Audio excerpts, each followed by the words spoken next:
I've always had a good experience with TVS. Videos of the brand and Makina have been few, but those few have been very special to me, and they have its place in my motorcycle heart. It's in one of those trips that I discovered the TVS NTorq. Well, it's now in the country. Welcome. This is Makina Moto Features.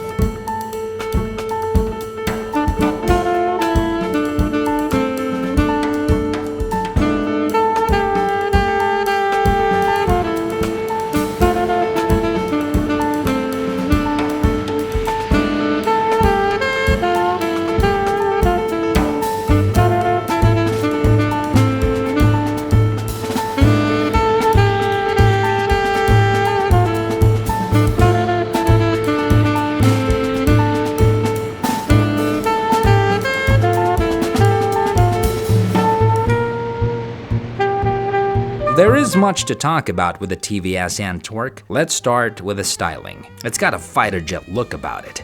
The lines looking at it from the side are very sharp and sporty looking, and from the rear, you get these stealth fighter vents sporting an already aggressive look. One of the traits of the NTorq is that it will tell you if you are riding wall or in eco mode. If you are heavy on the throttle, sport comes out. If you're taking it easy, eco mode happens. So being made aware of this while the bike is executing the modes accordingly is helpful, especially if you are very conscious of gas consumption. Now, I'm sorry I never took note of this because I was riding in sport or wall mode all the way. Still, I was pretty happy with the gas consumption.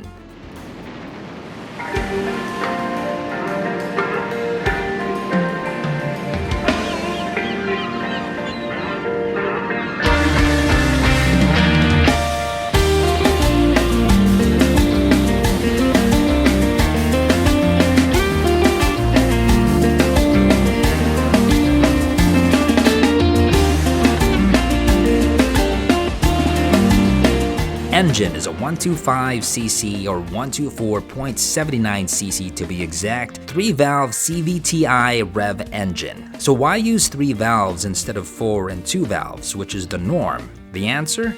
For efficiency and cost. With 3, you will have 2 inlet valves and 1 outlet valve, and that means better breathing capacity over 2 valves, and this will be easier to manufacture compared to 4 valves. 3 valves literally is just sitting in between 4 and 2. It's a pretty good middle ground between the two options. It's an oil-cooled engine, giving out 9.25 bhp at 10.5 Nm of torque.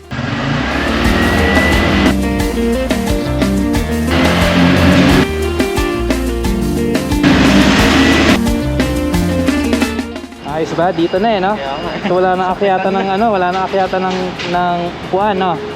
Tank is at 5 liters, and with my time with it, with my weight of 168 pounds at 6 feet, I got 48.1 kpl. Wheels are both 12s. The suspension is a gas-filled hydraulic coiled spring shock absorber for the rear and telescopic forks at the front. Frame is an underbone tubular.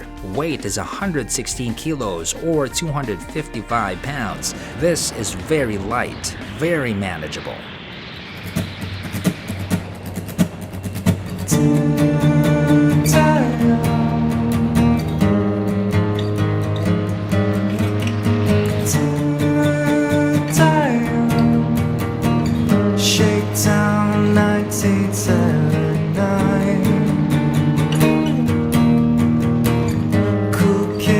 Never have a time. Long wire right above the street, you and I. Dapat pang commercial yung dating natin pag ini-intro natin to. The TVS NTorq 125. NTorq 125. Nasakyan po natin tong NTorq doon sa India. I was telling TVS during the time, you guys should bring this in, you know, I think Filipinos will love this.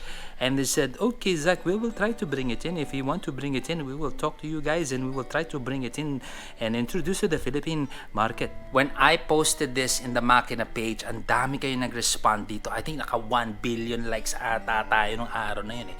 So, let's get into it. I want to show you the quality, the fit and finish of this bike. Let's start with the paint.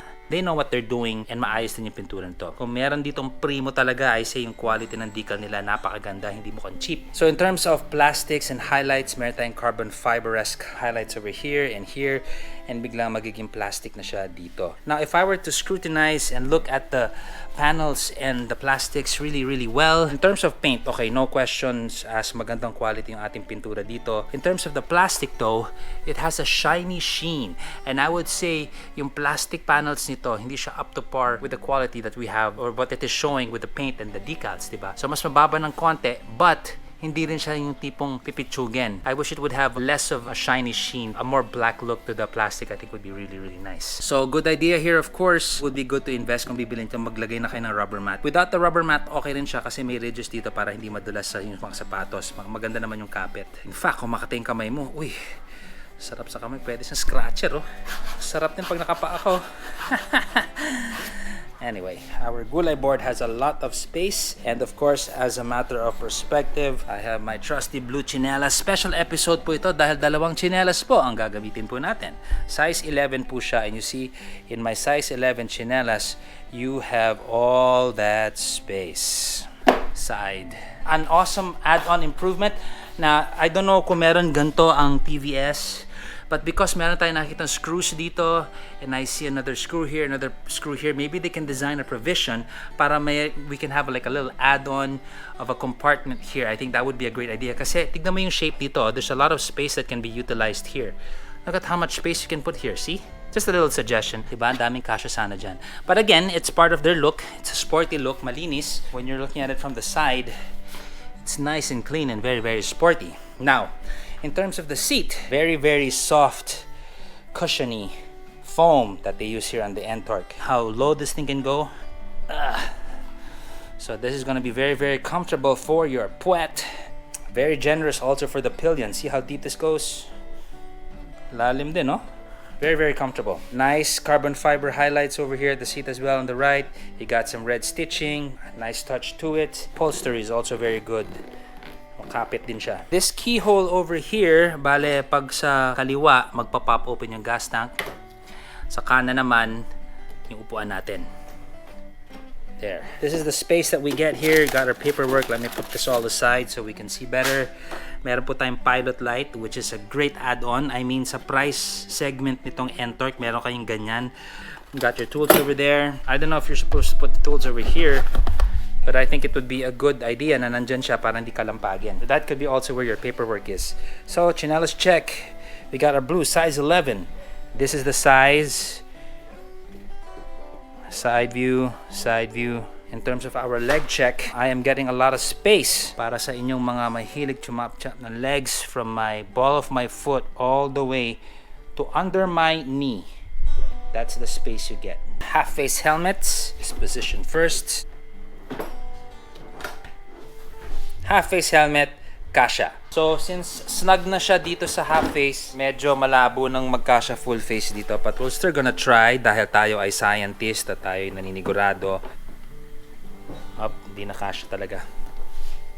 Nope, it's not gonna fit. Half-face helmet para sa NTorq. So again, nung nandun tayo sa India at nung pinost ko to, meron nag-comment na, Sir Zach, paano yan? Pag meron ka ng utility box nakatakip dito sa gas tank, paano kayo magpapagas? Well, you know what? May sagot po dyan ng TVS. Meron silang collab with the popular rack maker para sa mga boxes ninyo. So as you can see, yung plato niya magsa-start dito. So may space dito, yung rack mo pupunta dito. Dito magsa-start yung box. Makalabas dyan. Hindi siya talaga nakapatong dito. So dyan magkakaroon ng access sa gas tank. Problem solved. No issue. Kung ako tatanungin ninyo, dahil sa forma niyang ganyan, hindi ko nalalagyan ng box yan. Diba? Magbabag na lang ako if I have to. And I'm just gonna use it the way it is kasi, diba? Forma eh. Now, let's take a listen. How does it sound? Oh, we have a very deep sound here. Ma-bass yung tunog po niya. Roar! Roar! One of the highlights I would say also with the NTorq, I am appreciating the look of their exhaust. Look at that shape, oh. Shook, shook. Looking at our gauge, first turn it on, magkakaroon ng flashing dito, parang a reminder, you gotta wear your helmet, right? Wear your helmet. safety. So going to the modes, meron tayong lap time, ride stats, last lap. So if you're into the track and you want to improve on your time, be a better rider, meron kang tools dito sa gauge na to help you keep track of your progress. Check natin yung ilaw, and you gotta turn it on. So you have to be mindful, hindi siya automatic on. So hindi pa rin siya LED. I wish it would be LED, but again, we are in a very competitive price point.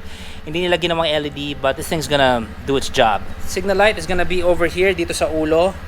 So hindi rin siya LED. Likod, hindi rin siya LED. And that's gonna be your brakes.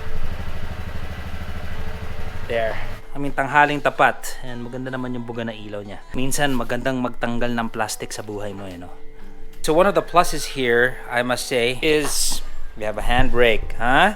At this price range, grip, yan, naka-handbrake na siya. And to release, just press this, ready to go. So over on the left side, we have this. Sa simula, nung nakuha ko yung scoot, naging mystery to sa akin parang, ano to? Ano silbi nito, di ba? It's found only on the left side. Dito sa right side, hindi mo siya makikita. Meron ka naman foot peg dito, di ba? Para sa pillion. So meron din siyang foot peg dito para sa pillion. So inisip ko initially baka foot peg din to para sa mga super laki na paa. Pero it didn't make sense to me bakit isang side lang. Pwede siguro pag puno na ng utility box mo at dahil walang compartment doon, pwede siyang patungan ng saba. Or, kunyari, ibili ka ng Cox, di ba? Tatali mo na lang or something. Then, siyempre, naisipan ko na bakit hindi na lang natin tawagin ng TVS para alamin natin ang silbi nito, 'di ba? I mean, what is this for? So, ginawa ko ngayon, tinanong ko sila, and now we know. Ang silbi nito, eto. Okay, so yung isang situation kung saan natin pwede gamitin yan, kunyari emergency, di ba, naliligo ka, tapos bilang tinawag ka ng kaibigan mo, Zach, samahan mo ko, kailangan natin pumuntang ospital. Sabi mo, bakit? Basta sumama ka na lang. So nagmamadali ka, di ba? May oras ka lang para magsuot ng Makina jersey. Pantalon, wala ka ng oras magsuot. So biglang nagtapis ka na lang ganito, di ba? So alam ka naman sasakay ka dito, biglang bubuka ka ng ganun. Hassle yun kasi medyo jerkles dating sa logs natin yan, di ba? So, ayan na silbi nito, di ba? Pwede pa ngayon umangkas ng pa-side view. Ayan. O, di ba?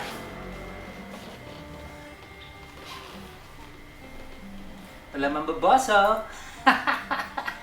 TVS braking system for the NTorq. Bali wala po tong ABS, so mag-iingat lang po tayo. I just wanna see yung threshold kung kailan siya magsiskid. Di naman tayo talagang magsaskwala. Just to give a gauge on how the brakes bites. So unahin po natin yung kaliwang lever.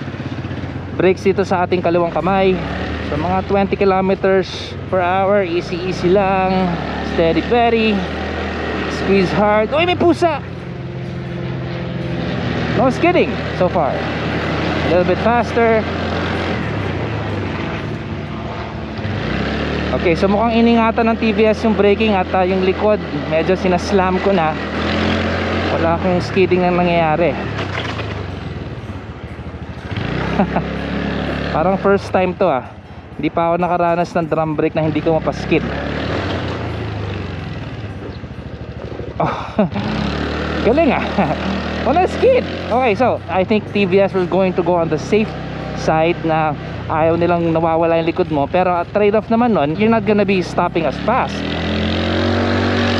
This is already fast, let's try. Wow, no braking. I think sa entire history ng Makina, first time ako nakaranas na walang skid ang drum brake sa likod. So I don't know what TVS did here, but they did it. Okay, ngayon subok naman tayo ng brake sa harap, sa kanan. Again, wala tong ABS, so mag-iingat lang po tayo. And I'm slamming on it hard. You know what? Medyo nahanipan ako dito sa TVS kung paano natin impla brakes sila. Likod, kahit anong piga ko, walang skid. Yung harap, nasa 40 kilometers na ako, which is usually naman normal speed natin sa syudad kung saan tayo nagbiglang may tumatawid na kailangan mag-brake, diba? Wala akong kawala sa harap na tires. Hindi ako nagsiskid. So now I'm gonna try both brakes. And eto, sinasabi ko na, ngayon pa lang, hindi ko pa nasusubukan. Pero mukhang pag dalawang brakes mo na rin ginamit dito sa NTorq na to, okay, I can go faster a bit. Chayo pa. Wow, okay, I'm gonna take a pause right now and I'm gonna give claps to the NTorq in terms of its braking power. I think, in my small little opinion, ang ganda ng stopping power niya, hindi nadudulas. Hanep. Yeah, so far I would say, pag-usapang brakes na walang ABS sa gantong segment, I'd say the NTorq right now for me is the best. You will discover that riding the TVS in the Metro will give you every bit the experience also found from its much-loved Japanese counterparts. Now, I say this as a compliment over a trait that's, not really owned by the Japanese, but something they figured out early in their history. What I speak of is universally sought after, and that is a bike with the ability to navigate through a very tight city with finesse and comfort and usable power, while being frugal about it. Takeoff and acceleration, of course, will depend on rider weight. The lighter you are, the more exciting it gets. Suspension is decent, and it's also quite the looker. There is no perfect bike out there. I always say that. Only bikes that can settle with you and make you happy by being a reliable companion on the road for many years. The TVS NTorq, from what I have experienced, backed up with a juggernaut of a company from India, can do that for you. Although I have 2 requests for TVS that I hope will come out in the future variants of the NTorq. 1, double disc brakes front and back, and eventually ABS. Better braking is just better braking. And number 2, a 150cc version. At my height and weight, at 168 pounds of lean modeling muscle, I have found all 125cc bikes out there a bit wanting. It's just that I'm a big, well-endowed guy. Imagine how much fun a 150cc NTorq would be, right? It's what my body is looking for. It's what my body needs. I know. All my suggestions will mean this is gonna cost more. But as of now, we are at a very compelling and very attractive price of $71,900. With all that the NTorq is offering, it is absolutely a bike worth looking into. TVS has been on our shores since 2016, although I don't consider the past 2 years as part of its history in our country. I mean, right? The past 2 years, it was limbo for everybody. So, safe to say, TVS is still new for us, but it is a brand with old bones, with a history, rich with integrity and 2 wheels. And guess what?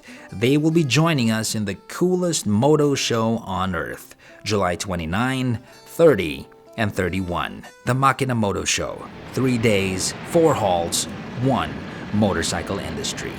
Yes, TVS will be there. Pretty good segue, if I may say. So there you have it, the NTorq. Go for it. This is Zach for Makina Moto Features. Ciao.